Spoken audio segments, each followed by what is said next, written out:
overnight success takes typically 10 years. That's what, jokingly I always say to our folks, guys, this is our 8th year for Lystloc. When we started HR App, we never planned to sell the solution directly to a customer, right? So our model was B2B2B.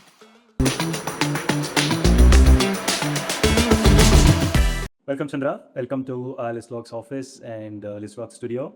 Really glad to have you here today. I think this is the first time we are meeting in person. It's wonderful. I'm very happy that we are doing this.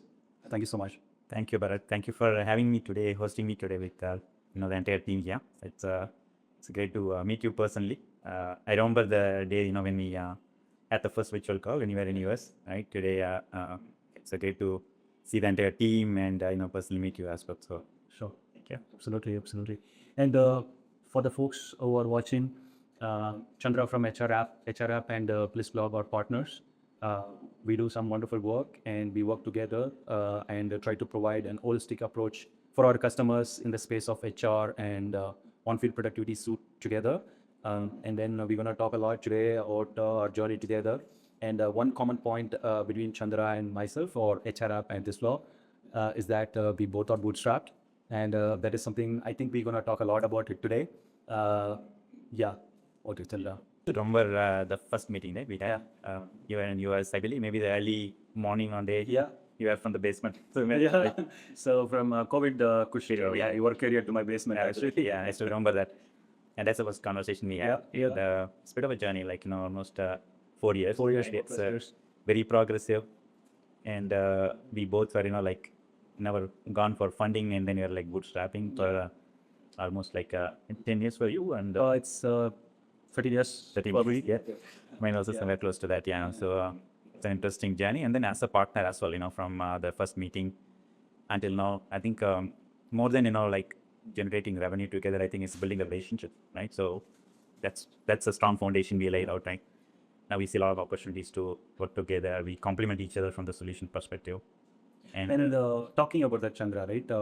One of the common touch points, right, between Lystloc and HR App, both are bootstrapped, and that bootstrapping itself is separate topic to talk on all day session. But here we are. How is your journey when we talk about bootstrap, right? So how is it going for you so far? Yeah, so I think a lot of down periods, I would say, right? To bring it to that cash flow positive stage, I think it's a lot of hard work, right? So it's not just, personally you train up, and it's more than that, right? So it's about, building the confidence with the people in your team that you will one day, get to that positive cash flow stage and then grow from there. And also, managing the family's expectations and then, having that patience and persistence to achieve that goal, right? So it's a lot of, the mind game, I would say. And so how you manage your circumstance, how you control yourself, how you still stick to your goal, and then, progress to that point. I think it's a bit of a journey, but then if you have that, determination and willingness to, do that, I think, we can get there, right? I believe you're also kind of in the...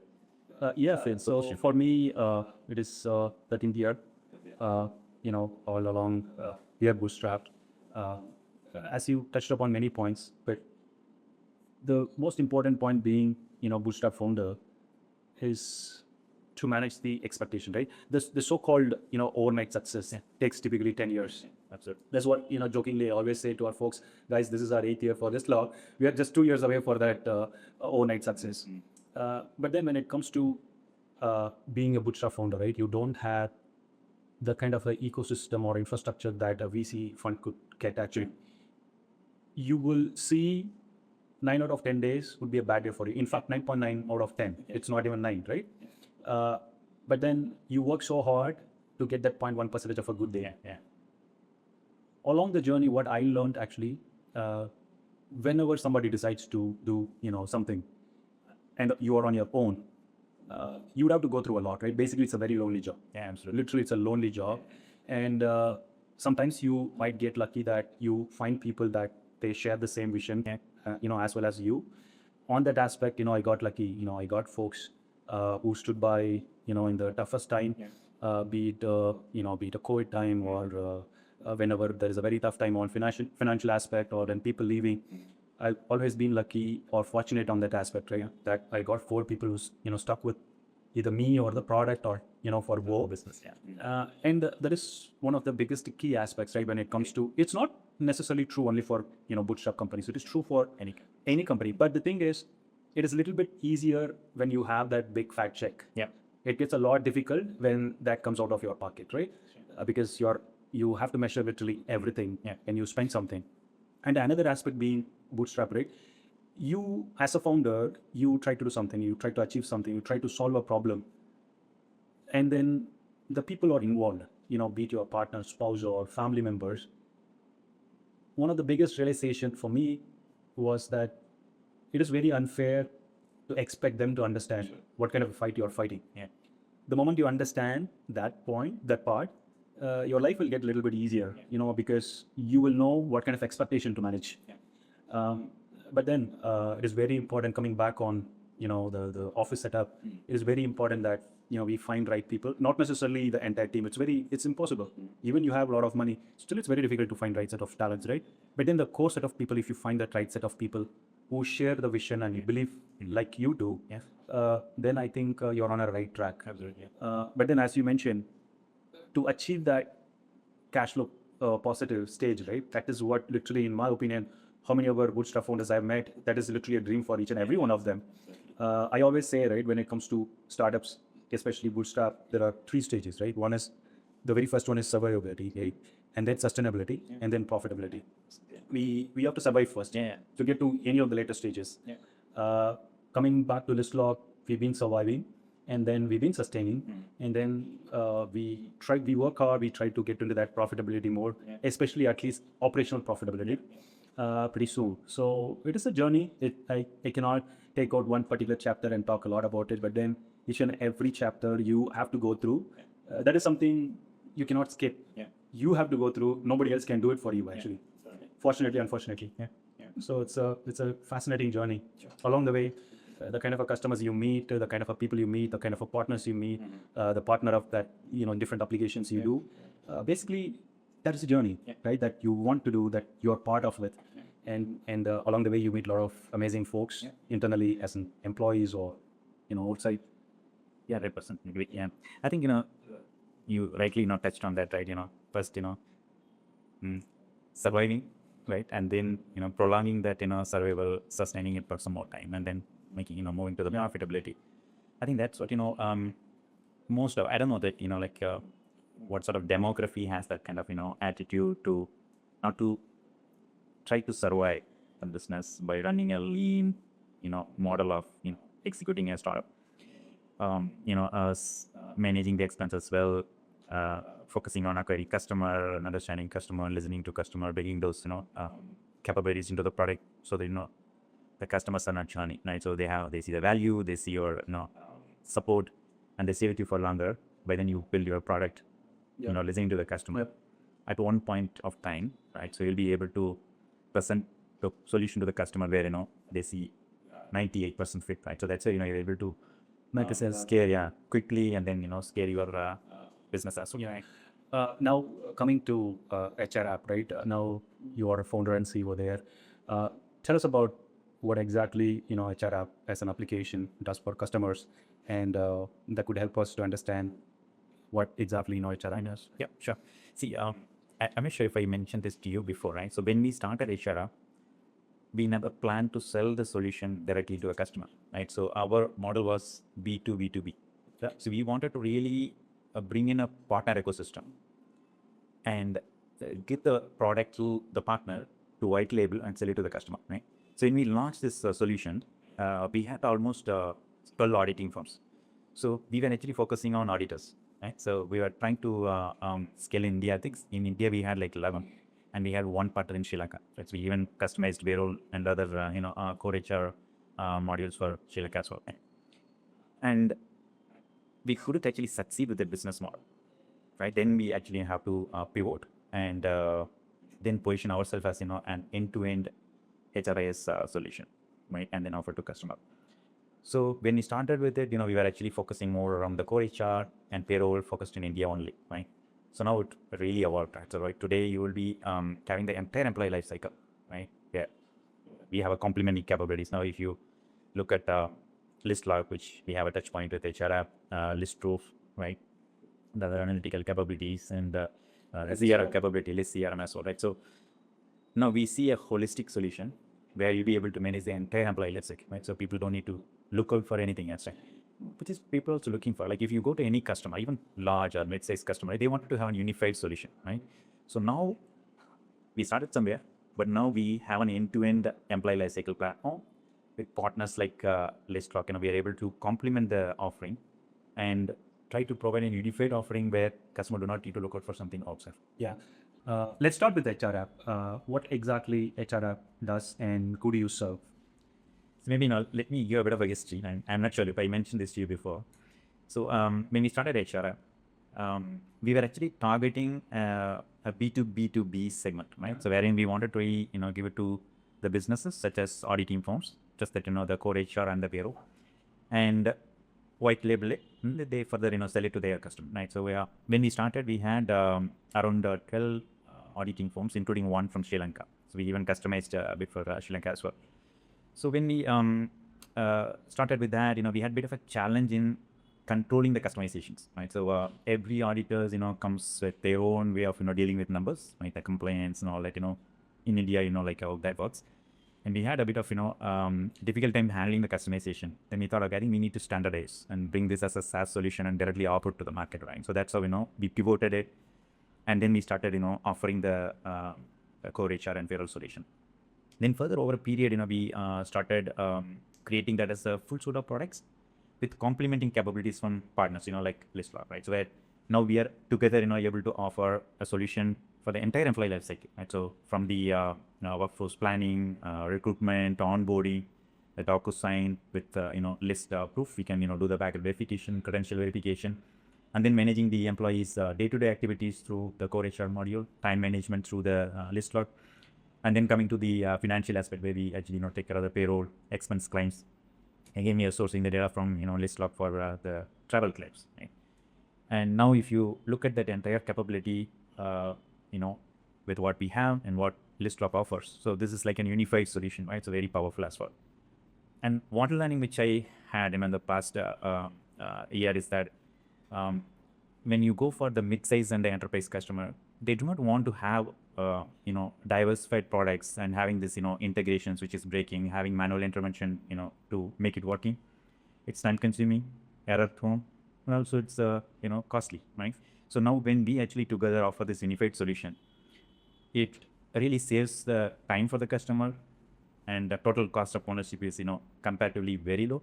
Yep. But there with the multiple Also adding to that, right, one important point, now Lystloc offers CRM capability as well, right? Yeah. Now that adds a tremendous capability to our ecosystem, right? Because for the capacity and capability that is CRM that offers today, the price point wise, the leading pays whatever they are reporting to what List CRM does, and for the entire suite plan which we are having, that right, starting right from hiring a talent all the way onboarding, as you said, daily operations, and managing day-to-day operations with the CRM for a price point that we offer.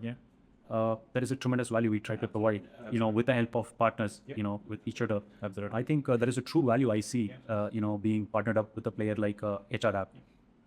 That is Absolutely. Yeah, I think that's where customers are going to see the value out of this full suite of solution, having the TCO which is far low compared to diversified tool sets with multiple integrations, right? Absolutely.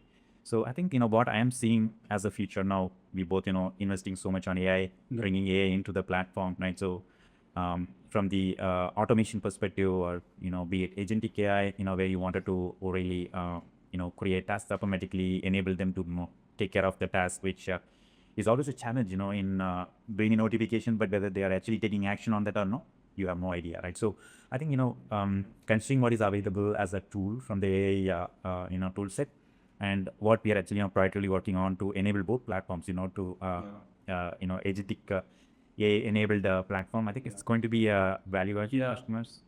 And adding to a point, right, from our side, since we built the List CRM, now we are the world first AI enabled CRM. built within Lystloc now. What exactly that means is, in a daily operation standpoint, right? Let's say you are managing your CRM data. There is a lot of data. Let's say for a particular customer, one particular customer might be dealing with 100K prospects. Another customer might be 10,000. Another one might be 1,000. But then how effectively you are doing, right? There can be two ways can happen to manage a CRM, right? Either you are being reactive to certain things or proactive, right? In my experience, even within Lystloc, we try to talk to our customers and stuff. As much as we have our checks and balances, we have our SOPs in place. Still, we miss things. Leads are not talked to on the right time, or we miss something out. We miss to send an email or whatever it is. Typically, managers go and generate reports and see. But then when they do, it's probably a week is gone, or the momentum is gone. The lead might have gone cold. One of the things we build when I say that List CRM is the world's first native AI CRM, we tried to bring this capability within List CRM where it could nudge the users, being an agentic AI capacity, nudging the members to use in a way that these are the SOPs you created for your company, because each and every organization is different and they would be having their own SOPs. You define your SOPs in a plain English, and then it should create a workflow, and then it should connect to different systems, right? Let's say in this case, it's going to connect to the CRM. Let's say if you are using some other CRM, it's going to connect to that. And then you are using Slack, you are using GCP. It's going to connect to different systems and then establish the signals or produce that warnings, or if something is missed out, being proactive or reactive. I see this is one of the biggest thing that is missing at this point in time with, 10 out of 10 CRMs. And that is something which we are solving with the List CRM. I think in the weeks to come, we will see more about it within Lystloc plus List CRM. And I'm really excited to work along with the partners as well on that, and to bring that kind of a capability, which never existed before actually. And what it can bring to the table, not just Lystloc or not just HR app as a customer, what that solves a problem. I deliberately we need to solve a problem. Otherwise, what's the point, right? And I'm really excited for it. And definitely, in the weeks to come, we'll see a lot more of it. Excited for it actually. Yeah. Okay. What kind of capabilities you are thinking within HR? See, from the are you asking about the Yeah. Very particularly because now the buzzword is the agentic AI or agents. Absolutely. Agentic AI. That's very important. 100%. Yeah. So see, we have 3 years roadmap, right? So we already started working on it, and we already have few of the AI solutions lying in the ecosystem. So we started with the recruitment, right? So we have we also work with other partners, right? So we bring in other capabilities, integrate, and then we also offer something out of box as well, right? So from the AI perspective, now we started with the candidate screening process, job match scoring, and how you shortlist a candidate and take them through the hiring process in a shorter turnaround time, right? So which is very critical for the recruiters to hire somebody and fulfill the roles. So that's where currently we are focusing on. And from the the flow track, which is other product which is part of the ecosystem, right, as part of the unified solution. So we have the monitoring capability, and we have amazing data, right? So Bharath, tell me about the list profile a little bit, right? So so this is actually solving a core problem. So this is something it's there across, and there are some solutions all in the market, right? And I know that Listproof is actually solving what is already solved by others, plus that is not solved by others, right? Can you give a bit of the background on that? Because I know that it's really a problem solver in the background check area, but share your experience and your goal for that. Absolutely, Chandra. See, each and every one of our products is always from my own experiences, the hardships that I faced, be it Lystloc, Listface, and Listproof, right? The latest one. There are 2 unique instances that really triggered me to build Listproof, what it is today. First one, we had one developer who left us. In 3 years, he changed 6 jobs actually, right? Each and every time the HR would come to me for back verification, data release, right? Then I'll say yes, approve. But then that really triggered me. It's the same person. How many times we spent, even if it is 1 hour, all the time put together, writing something, getting back to me, I approve, all those things. It's the same data. See, every organization to release an employment letter is mandatory. You're obligated to do, but not necessarily that background checks. You're not as an HR person. You can do, you cannot do. It depends on your bandwidth. But there is someone else getting affected with it. Their employment, their life. This is one instance. So I always felt that why this information again and again we are doing it, right? Number one. Number two, when I was consulting in a healthcare sector in US, my background verification got delayed by 3 or 4 weeks, and then I lost my billing. It's a good amount of dollars that I lost. I was thinking in this time and age where we do the advanced tech stuff, just to verify a few things that I have done, it cost business actually. That we can actually build a Lystproof. Actually, in 3 days, the crux of Lystproof we built. Now, coming back, what exactly Lystproof does, or what is the problem that we try to solve with Lystproof is, for the academic data and then the employment data for an individual, we try to keep it in one place so that the future employer or any verification purpose, bank loan purpose, the individual should be able to release the information instantaneously. This is for an individual. Now, coming back to the employers who use Lystproof, they can maintain their employment data in Lystproof, use that data, cut down the HR effort, at the same time monetize that data set, right? You set up once, it's the same data set. If someone is relieving, it is the same data. How many ever times that background check comes? So you set that up data once, you set a price point, it can be $10, $20, $100 per verification. Whoever wants it can pay the fee and then take the data set, right? By the way, we are cutting down the entire turnaround time. People get what they want in a very effective, very short period of time, and business goes pretty fast. And then we are building a vault for individuals. We are integrating from the HRMS systems and payroll systems. Let's say I'm an individual. The HRMS applications that I have used, my organizations used, my previous employees used, let's say in an ideal situation, Lystproof is integrated with all those systems. My pay stubs would have integrated within my Lystproof account. It's going to stay there forever. I can use it for any of my purpose, be it visa purpose, or I'm applying a loan, or my future employment. Now, tell me, how many times you searched your payslip? Every time, at least me, every time I search my payslip, even though I organize my folders and stuff, still I search which one is latest, which employer is what kind of a pay stubs. Now we are solving that problem with our Vault system, right? That's not overall, we try to cut down this entire employment data, academic data bottleneck, and provide the data directly to folks who are requesting that, rather than going through a third-party vendor or something like that. That's a wonderful way to solve the problem. And I mean, you had a good trigger, I would say, to get into this solution. You had a real situation where you tried getting into it and solving it. Yeah, wonderful. Now, when I launched HR app, right, I started with India, right? Likewise, you also launched it for Indian base, right? So tell me the journey of the growth and why you actually started focusing in India. Okay. This is one of the questions still I try to answer even after so many years, but then I think I know a little bit of answer for it. One of the things I strongly bet my case is, we are right now 1.4 billion populated country. I strongly believe in that kind of an economy, right? And the kind of an economy India is having right now, the growth aspect, if you take out India's economy in world map, it's very difficult to run other economies at this point in time. And as we speak today, you see the kind of a trade wars going around. Each and every one of those trade wars going around, India is part of it. That says something, isn't it? Without India's trade, it is very difficult. Or we are a very big part of it, let me say that. For me personally, wanted to solve a problem of this 1.4 billion populated country. That is why app like Lystloc, right? It is very workforce heavy application. And we started in India. Right now we are expanding globally, but then still our big market is India for that. And lately, past couple of years, majority of the players have come into India, be it investment, be it manufacturing segment, and everything.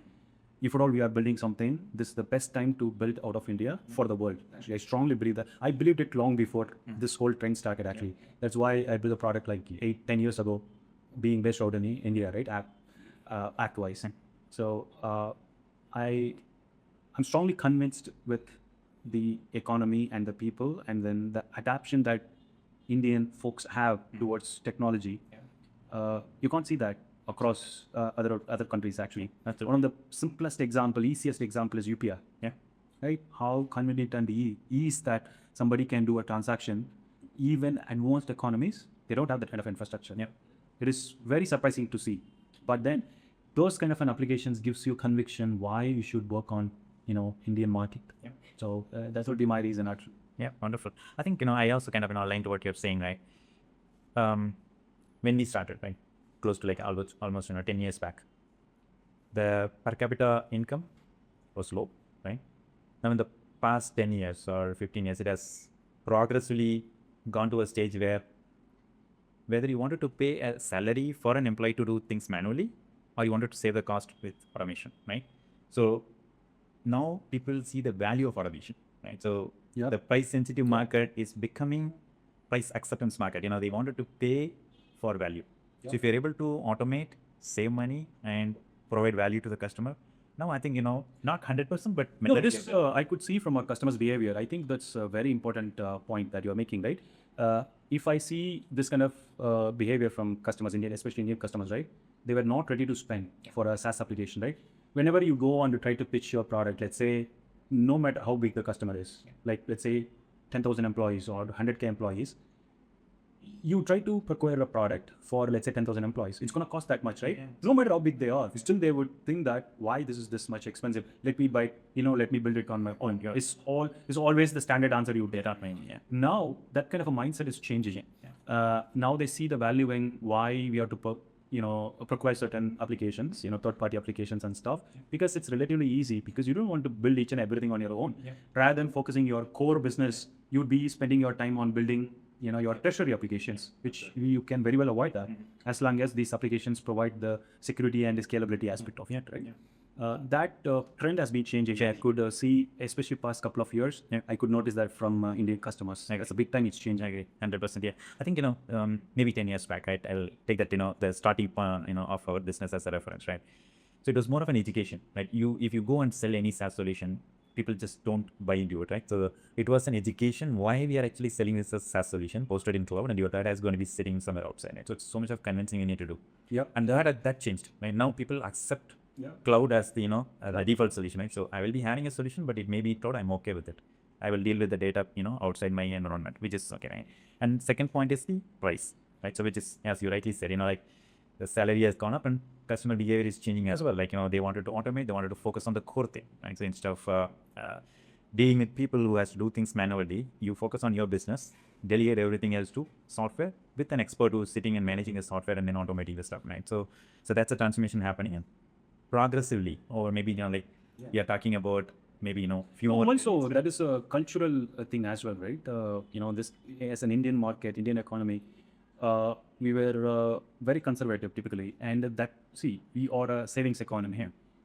And the past 3 to 5 years, that savings economy changed that status from saving to spending economy now. Yeah. And that reflects into literally everything, right? Be it a SaaS buying or consumer buying. Yeah. That behavior is kind of a trickle down into all aspects of life, right? Yeah, I agree. Yeah. And your decision maker demography also changing, right? Yeah. So the people who do not want to automate are getting retired. Yep. So you're getting a generation of decision makers who are tech savvy, right? Yep.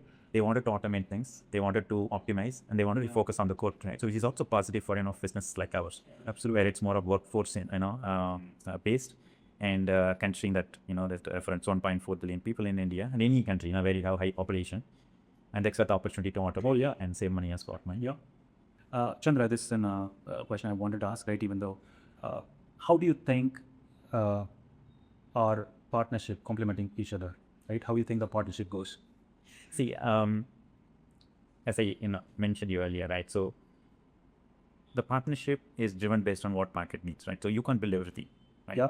So when we solve customer problem, right? How you can actually complement with partner offering, or you work with the partner who has a complementary offering, and integrate the solution for the customer to use it seamlessly, right? So as we know, we've been working for a few years now. We have all the touch points integrated, and now we are able to offer a full suite of solutions to customer where they appreciate what we offer, right? So again, the total cost of ownership is low, right? And the frictions are low. There are no broken systems. It's all unified, integrated, seamlessly data flows from one system to another. And that it is really offering value to the customer for a price point which customer cannot even imagine, right? So that's the positive, right? So customer appreciates it, and we have to offer what customer is looking for, right? So it's actually a positive partnership. We complement each other with our solutions, and it's adding value to. Yeah, definitely, right. From my side, the way I see this partnership is, I think in our journey, this particular partnership is very crucial for us because as an platform, let's say, which we provide like Lystloc 360-degree of on-field productivity, the one missing piece was HRMS application plus payroll, right? That is something our customers have always asked us, can you do this for us so that we don't have to go out of this particular ecosystem? This always like, do we build on our own? There are so many times that we contemplated this particular topic, and then even we designed the screens actually for payroll systems actually. Okay. But then you don't want to solve that problem, right? You don't want to fight that kind of a fight, especially, somebody fought and won that particular thing. So now for a suite of SaaS solution, HRMS application, on-field productivity, CRM, and employment data for in list proof, and then list space, payroll, everything together for a price point that is so affordable for SMEs, MSMEs, or enterprise customers. There is no way any other player can match that kind of a pricing. That power comes from a partnership like this, to build, right? And that is what this partnership did for us, for both of us mutually.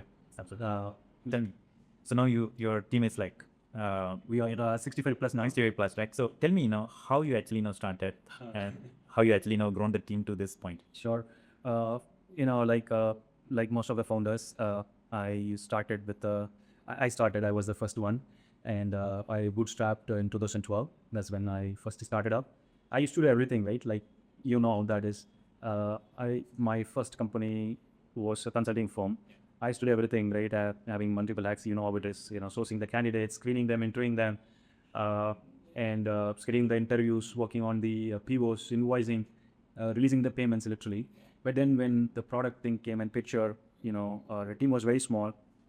Started in a small apartment, 2-member team. Then that grew into 8, and then we moved into a bigger place in 2017 after Lystloc was founded.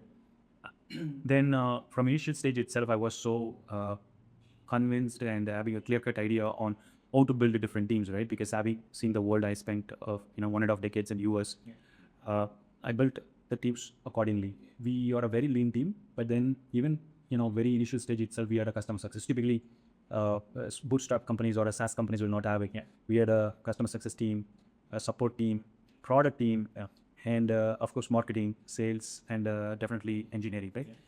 Even if it is initial days, it was like 1 member per team. Then when we go a little bit better, when those people have become into a senior, we added 1 fresher to that.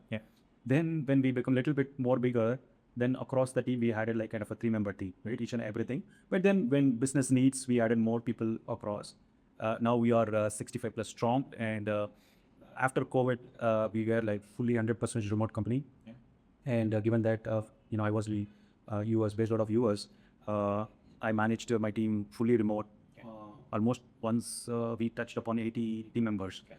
And the remote actually enabled us to grow because you don't have to worry about infrastructure. You don't have to worry about tables. You don't have to worry about ACs and this and that. You can just simply hire. One of the biggest advantage we had was the location, right? You basically remove that location variable from the equation.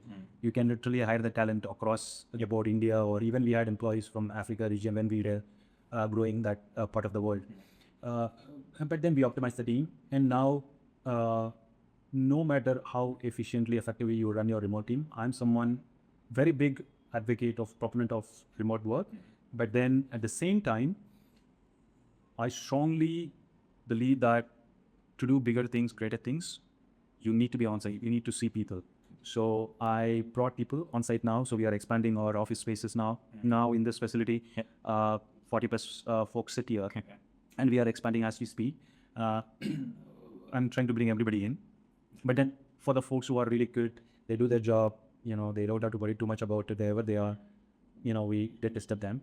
But then new hires, definitely it's on-site positions. And kind of we are doing hybrid model. Some of the folks, they go back home, spend 2 months here, go back and, work 1 month there, come back again. We do that kind of arrangement as well. That is again purely on the merit of the work they do, right? But, as a CEO, I strongly prefer to see people. That kind of an advantage is true. That is too good of advantage to lose, actually. So that is our team composition. And as the products increased, right? One of the things I try to get out of this whole team setup is we added more products: Lystloc, Lystspace, and Lystproof, Lystdata. It is the same team. I try to take advantage of it, capitalize the team that we built, the culture we built, the ecosystem we built, and sell more of the other products, as well as cross-selling of the products. That is one of the things we try to do with Lystloc. So that is our team. So how about your team? So so we are also like started in a small space, and initially we were actually focusing more into the services, right? So before really starting with HR, we were actually focusing more on product engineering, helping businesses to build blockchain based products, and then we evolved into the HR tech and work tech later on. So and as a tech founder, you always get distracted with building multiple things. Whatever customer asks, you go and build it. So we had, one point in time, we had like 40+ employees. Yeah, right? yeah. And like a lot of things, we learned. You scale. No, I still imagine being a bootstrap founder managing 40 folks is Okay, so it's an amazing thing. yeah. So, but the thing is, you try to focus on everything, right? So we kind of optimized that. We wanted to focus on HR tech, and then in 2020 we focused on work tech. That's where the flow track was launched. But it's all unified solution. It all runs together. Then we actually scaled the team progressively. So we are now close to 30, and we outsource a lot of things. We hire people from other vendors also. So they come to our office and work from our space. And from the payroll services perspective, we outsource it to the auditing firms for tax proof verification for our clients, and also doing the payroll services for our clients. So it's kind of like we ourselves have close to 30 plus. Then we have vendor teams and also the auditing firms for payroll services, right? So that's where we are right now. But we are actually very carefully growing the team. We don't want to overhire. We wanted to make sure we have enough pipeline in place. No, one good thing is even we want to, we can't do. That is probably the good thing being bootstrap, right? We have to be very careful with your knack out, right? Yeah. Yeah, absolutely. Do you still sit in interview panel and hire the people personally? Oh, I do. Okay. But again, I try to be because it's very important that each and every hire who come in the system, I really like to be part of that. More than the skill set, I always look into the culture fit. Nowadays, what I see is more than the skill issue, it is a will issue. I don't know whether it is a generational thing or whether it is an effect of AI or whether it is an effect of parental thing. I don't know. You can't pinpoint on one of those things, but I try to be part of that interview and try to see whether that person would fit us culturally, team fit, and the person has that will. To make sense. I think that's a very important thing, to look at the new hires, right? So it's not the same, every generation, there are a lot of changes, right? Chandra, talking about, since you mentioned the generation, it's a very interesting question I ask almost all the founders that I meet. What's your take on Gen Z and Gen Z hiring? Okay. So, see, I've seen the difference, right? So I always compare with how we actually got into this, job 20 years back, right? So at that point in time, we put a lot of effort in the campus, right, to get into, some companies and get a campus offer, right? And after getting into the job, you put so much effort. It's like a race, right? So your focus is always on, progressing from one role to another, right? You always look at, okay, what's the box you have to tick? And you keep, putting the effort to get there, right? And you try to stick to some company if you're actually, able to get what you want, right? So primarily, if your work is recognized and you're getting a decent salary, you stick to that company. So I stayed with IBM for 15 years, right? And I didn't, really look out for anything in between. So, but now the mindset is different, right? So it is not about just the work, right? So there are multiple things coming into the generation, Gen Z, right? So they don't really, it's not that they are not focused, they are focused, but they are actually multi-focused. So job is one thing, and they also wanted to be social, they also wanted to travel. So it's like, you kind of, get that kind of people who are balanced, I would say, right? So we can't really, complain about that. So that's the current generation. We were different, right? What is, do you have the same thinking or? No, I have a very different theory to this, right? You are spot on what you said, right? when we grew up, what did our grandparents say about us? You generations are so spoiled. Yeah, that's true. It is that's the statement and the fact is true for each and every generation. From our father's generation to us, we are the spoiled ones. From our grandparents to our parents' generation was a spoiled one. It's always the case if you take out the history, any part of the world, right? But if you dig deeper into it, a little bit more, for us, mobile phones, smartphones were inventions. Yeah, that's right. Correct? Yeah. But not for Gen Z kids. They were born with it. Yeah. Same thing goes for our parents, ceiling fans. Yeah. It's kind of it's Conveniences, yeah. It's the same thing. That there is an invention for them, right? Yeah. But for grandparents, they've never seen it. Each and every generation, it is different. The kind of technological advancements you are having.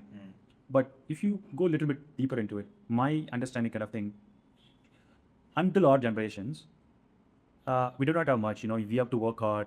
Hold on to whatever we are having, get into a good job. Stabilize your life, get married and whatnot. Now it is not like that. The way it is, to an extent, it is a parental issue. Because folks have everything. We did not teach the right value. I, of course, agree with whatever you said. The Gen Zs, they do see the life in a very different way. They want the work-life balance. They want to enjoy the music. They want to go on vacation and all those things. But at the same time, it is a parental issue that the parents missed out to teach the values of accountability and responsibility. You try to enjoy the life is entirely different from you being irresponsible and unaccountable. That is where the problem is. Even our generation or any generation for that matter, you try to go and enjoy your life, nobody's going to stop you. But then at what cost? That is what costing, if you see, right, eventually that is costing their career. People who talk about, I want to enjoy my life, I do this and that. Well and good. It is good for some period of time. But then after 5 years, okay, your parents have secured a little bit future for you, be it in a piece of land, bank balance or a car, whatever it is. And then how many years it's going to stand for you. Once that is done, you kind of let go of an opportunity where you could have made a career. No matter how well off you are, still you need to make a career for you, right? You need to work on something. You don't have to be doing a typical thing of, in 1990s or 1980s where you have to either become a doctor or you have to become an engineer. It's entirely different now. It's opened out, but then that opened up too much for me, right?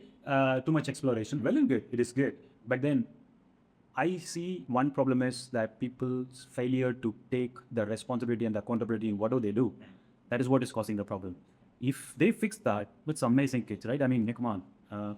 I always believe that I always say to my team, if something can't be done by a fresher, probably nobody can do it because I was a fresher once. I knew what kind of a capability I have. And that's why I always encourage to hire freshers. That's why I see the will issue or skill issue. Then, I always go for that hiring. So to round off this, right, it's kind of a parental issue, but then it's a different generation. It is as same as our previous generation has said about us, right? Yeah. Probably we have to co-work with them and they try to understand what the expectation is. But then responsibility and accountability in some place, I think we're going to be fine and they can do fantastic things actually. I think it's going to be like every generation, you will have an evolution also. So they change. I think then things will be, accepted or, they may get adapted to it. But then as I said, that responsibility and accountability in today's kids, that's, amazing folks out there. Yeah, I think we can't generalize it, but what you're saying is, there are some who are really, switched on, independent, able to execute things, but then there are some which are, kind of spoiled. Yeah, it makes sense. Thank you, Chandra. It is so wonderful, talking about, almost we touched upon everything, recollecting a lot of memories as well along the way. Thank you so much for, spending the time this evening with us. It was really wonderful conversation and it was so natural actually. It was fantastic. Really appreciate the time. And I'm really glad that you could meet us in our office and meet our team members, which you have talked over the G-Meet or phone. It's really was wonderful. Thank you so much. Thanks to you as well and to the entire team, to hosting me here. And, looking forward to stay connected. If possible, we'll do one more.